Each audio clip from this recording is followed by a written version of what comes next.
একটা ঘোড়া গাড়ি যাচ্ছে দেখেন। আমাদের গ্রামে ঘোড়া গাড়ির ব্যবসা, ঘোড়া গাড়িতে করে ধান, চাউল, অনেক কিছু এই ঘোড়া গাড়িতে করে আনা হয়।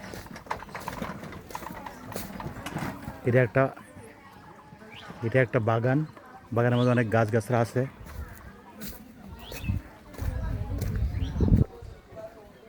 অনেকে সেখানে দাঁড়াবে।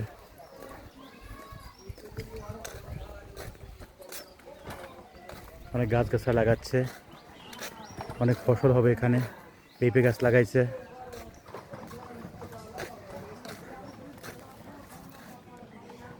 গ্রামের জঙ্গল টঙ্গল অনেক বেশি। এটা বাস্তব চিত্র। এই বাস্তব চিত্র সবসময় আপনারা দেখবেন, আপনাদের ভালো লাগবে। প্রকৃতির দৃশ্য আপনারা দেখবেন, অনেক সবসময় ভালো লাগবে।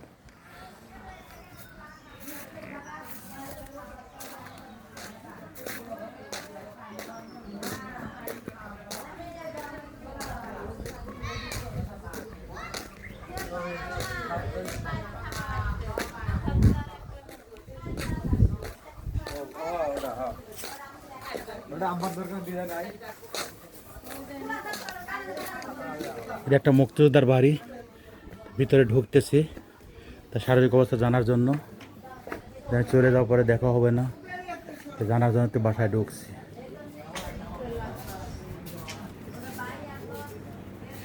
তো ঠান্ডা আছে।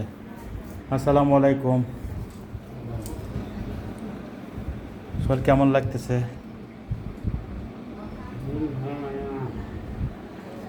গোসল টোসল করছেন? গোসল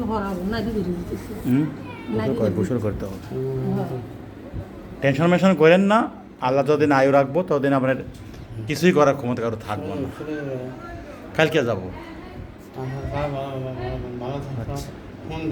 আচ্ছা, ফোন দেন, মাঝে মাঝে মিস কল দিয়ে আমি কল করবো, কথা বলবো না।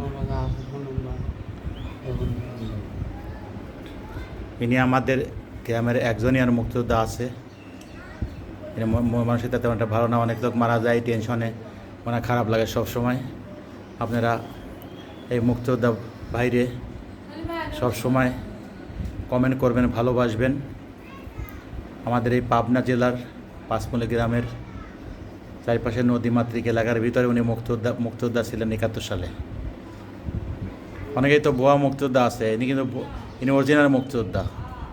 ওনাকে সরকার খুশি হয়ে বাড়িটা করে দিছে, কারণ উনি মুক্তিযোদ্ধা বলেই ওনাকে করে দিছে, উনি তো করতো না। কারণ হচ্ছে যে উনি অরিজিনাল মুক্তিযোদ্ধা। অনেক বাংলাদেশে বোয়া মুক্তিযোদ্ধা আছে, কিন্তু ইনি তা না, ইনি অরিজিনাল মুক্তিযোদ্ধা। বা শরীরটা কেমন লাগে বলেন তো একটু। যুদ্ধের সময় একটু হালকা পাতলা দিয়ে একটা কথাবার্তা বলতে পারেন? যুদ্ধ যখন আরম্ভ হয় তখন আপনি কি কোথায় কোথায় কাজ করেছিলেন? তখন যুদ্ধের সময় তার কথা কইলেন, এবার মেলা কথা। সংক্ষেপে তো দুই একটা কথা বলেন। এই যখন যুদ্ধ লাগে বলে তখন আমার বয়স 17 বছর। জি জি। তখন আমি এই যুদ্ধে যাওয়ার জন্য, ট্রেনিংয়ে যাওয়ার জন্য পাগল হয়ে গেলাম। জি। পাগল হয়ে ছোটাছুটি করে লাগলাম। জি। এরপরকে ঈশ্বরদী পর্যন্ত গেলাম। জি। বার হয়ে যাবো, হ্যাঁ। যাওয়া হইল না। আমার চেয়ারম্যান সাহেব আসছিল, হ্যাঁ। ঘুরে আসলাম। পরিস্থিতি খারাপ দেখে ঘুরে আসলাম। ঘুরে এসে দেশে প্রশিক্ষণ দিলাম। প্রশিক্ষণ দিয়ে অস্ত্র সব রাজাকার কাছে অস্ত্র কারি দিয়ে যুদ্ধ আরম্ভ করলাম সেনার সাথে। তারপরে যাদের সঙ্গে যুদ্ধ করি তাদের কাছ থেকে অস্ত্র কারি নিই। কোডেঙ্গা ব্রিজের থেকে অস্ত্র নিলাম মেলা 4-5টা। তারপরে দীর্ঘসা থেকে নিয়ে আসছিলাম 8-10টা অস্ত্র নিয়ে আসছিলাম মিলিশিয়ার কাছ থেকে।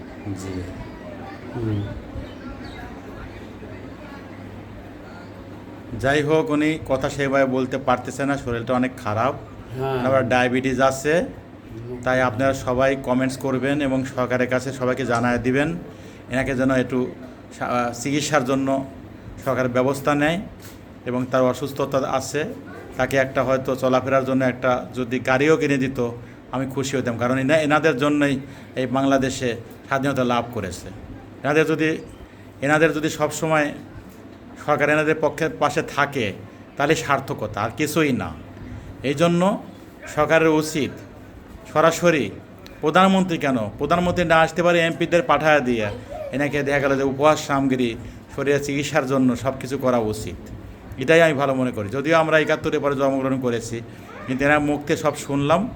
আশা রাখি আপনারা কমেন্টস করবেন এবং সবাইকে জানায় দিবেন। আমাদের পাবনা জেলার পাঁচপঙ্গলি গ্রামে একজন মুক্তিযোদ্ধা আল্লাহ এখনও বাঁচায় রাখছে, উনি অসুস্থ। আপনারা এর জন্য দোয়া করবেন যেন উনি সুস্থতা লাভ করে।